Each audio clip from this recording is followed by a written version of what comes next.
সিদ্ধিস্বৰূপ ওম শান্তি। আজিৰ মুৰলী ৩ তাৰিখ ৪ মাৰ্চ ২০২৪। বাবাই কৈছে, মৰমৰ সন্তানসকল, পিতাৰ স্মৃতিত সদায় হৰ্ষিত হৈ থাকা, পুৰণি দেহৰ বোধ এৰি গৈ থাকা, কিয়নো তোমালোকে যোগৰ বলেৰে বায়ুমণ্ডল শুদ্ধ কৰাৰ সেৱা কৰিব লাগে। প্ৰশ্ন, জলপানী ল'বলৈ অথবা নিজে নিজক ৰাজ তিলক দিবলৈ কোনটো পুৰুষাৰ্থ কৰিব লাগে?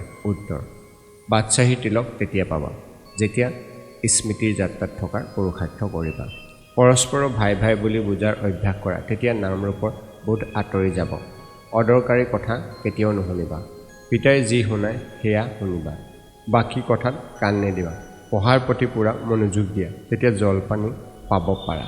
ওম শান্তি। ধাৰণাৰ বাবে মুখ্য সাৰ ১। বেহদৰ পিতাৰ পৰা শক্তিৰ কিৰণ ল'বলৈ তেওঁ সহায়কাৰী হ'ব লাগে। মুখ্য বেটেৰীৰ সৈতে নিজৰ সংযোগ স্থাপন কৰিব লাগে। কোনো কথাত সময় নষ্ট কৰিব নালাগে। ২।